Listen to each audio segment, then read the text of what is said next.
इसी के साथ साथ एक एक सवाल और है जो मैं आज इस वीडियो में पूछना चाहता हूँ। जो भी लोग देख रहे हैं प्लीज़ मुझे बताना कमेंट करके कि तुम्हारा क्या सोचना है।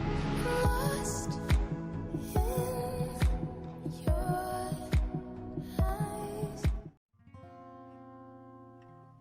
तो अगर आप लोग ये सोच रहे हो कि मैं घर में होते हुए भी मास्क क्यों लगाया हुआ हूँ, तो इसका एक ही रीज़न है कि मैं कोरोना पॉजिटिव आ गया था।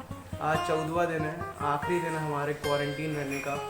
और आज मैं ये वीडियो इसलिए बना रहा हूँ ताकि मैं जो भी मेरे एक्सपीरियंस रहे, जो मैंने इन 14 दिनों में देखा है, जिस तरीके से मैंने डील किया है, जिस तरीके का रूटीन मैंने फॉलो किया है, वो सारी चीज़ें मैं आपके साथ शेयर करता हूँ। तो hello and welcome back to the channel guys.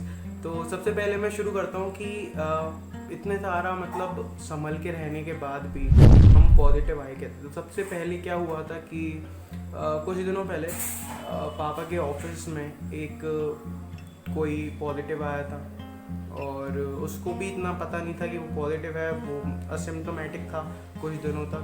तो वो आया, इसकी वजह से जो वायरस था वो हमारे यहाँ पे घर तक आ गया। पहले एक दो दिन जो है वो सिर्फ बुखार आया था, तो लगा कि शायद सिम्टम कोरोना वाले हैं तो एक बार चेक करा लेते हैं। तो हम लोगों ने चेक कराया, टेस्ट कराने पे हम पॉजिटिव आ गए।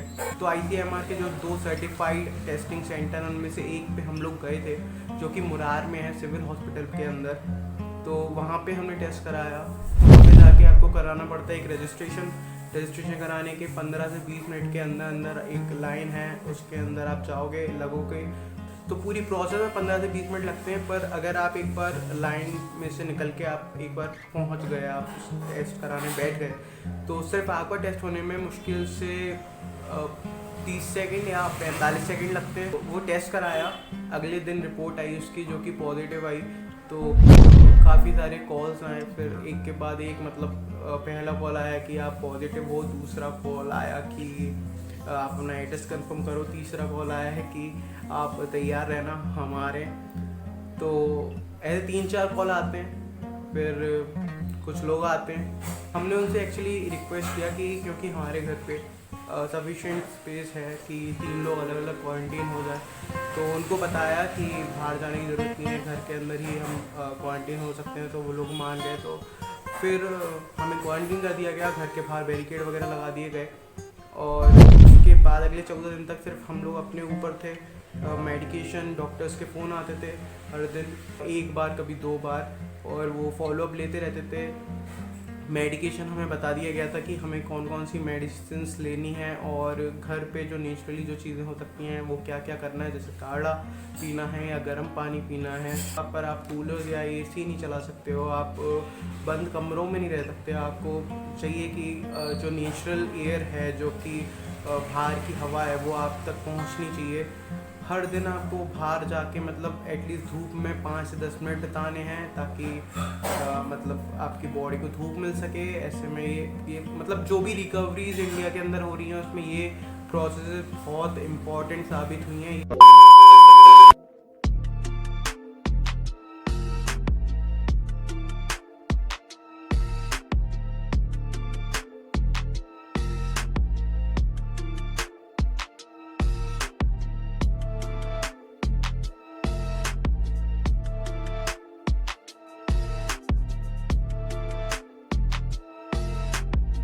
तो अभी मैं बाहर जा रहा हूँ, मैं दिखाता हूँ कि मेरे घर के बाहर कैसे बैरिकेड लगे हुए हैं। और क्योंकि मैं बाहर निकल रहा हूँ तो लोग कोई आ नहीं जाए, तो इसलिए मास्क वास्क पहन के और पूरी प्रिकॉशन के साथ।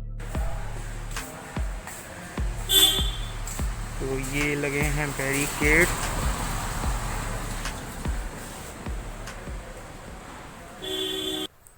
हेलो गाइस, तो आज 27 तारीख है, 27 अगस्त, और मुझे कोरोना हुए अभी कितने 10 या 12 दिन हो चुके हैं। मतलब अगर 17 तारीख को मुझे बुखार आया था, तो 17 तारीख से 27 तारीख तक 12 दिन हो गए हैं।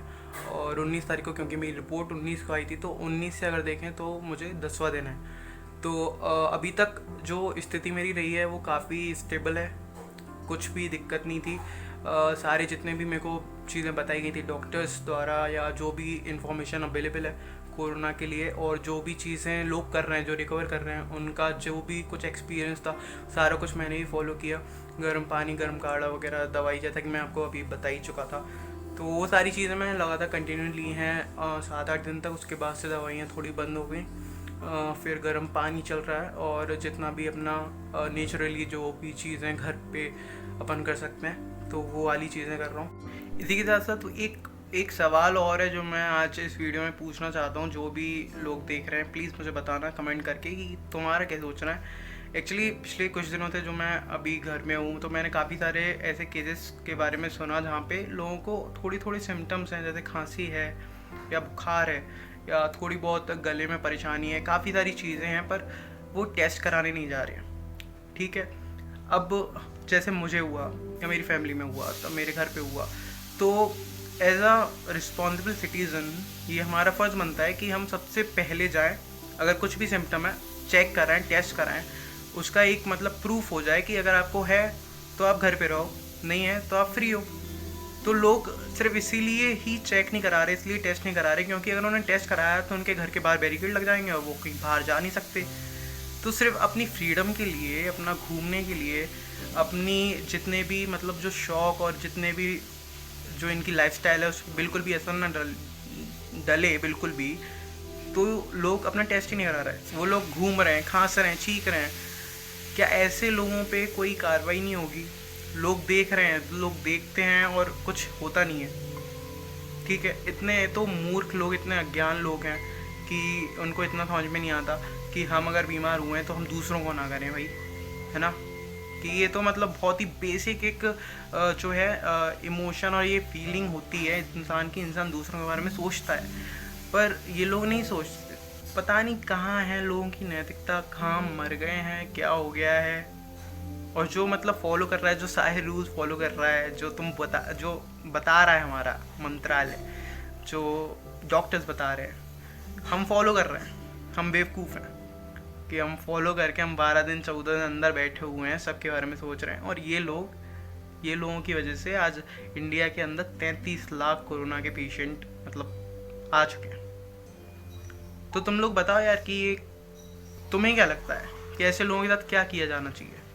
तो यही कुछ बातें थी, ये मेरे पूरे एक्सपीरियंस थे। उसके बाद जो भी मेरे कुछ सवाल थे वो मैंने बताया, जो मुझे ख़राब लगता है देख के वो मैंने आपके सामने रखा। और उम्मीद करता हूँ कि आप लोग जितने भी लोग देख रहे हो वो बिल्कुल स्वस्थ रहो, बिल्कुल सेफ रहो और अपना ख्याल रखो। बहुत फॉर ग्रांटेड मत लो, प्रिकॉशन रखो, मास्क पहनो, डिस्टेंसिंग रखो।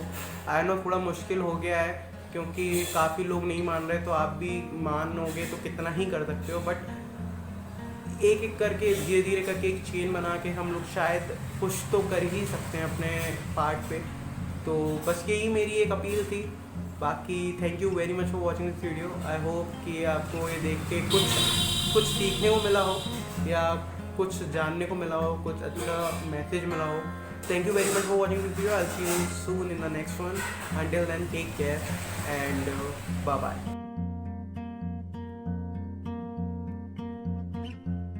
वही है कि काफ़ी सारे लोगों को ये कोरोना इफ़ेक्ट मतलब इतने लार्ज स्केल पे नहीं कर पाता। बस कुछ ही लोग जो थोड़ा मतलब जिनको कुछ हेल्थ इश्यूज़ पहले से रहे होते हैं तो उनको थोड़ा ये ज़्यादा परेशान करता है। बाकी सभी के लिए ठीक है, बस अपना ख्याल रखने वाली बात होती है। तो अपना ख्याल रखते रहो यार और कोशिश करो कि हो ही ना। अगर होएगा ही नहीं तो फिर कोई दिक्कत ही नहीं है।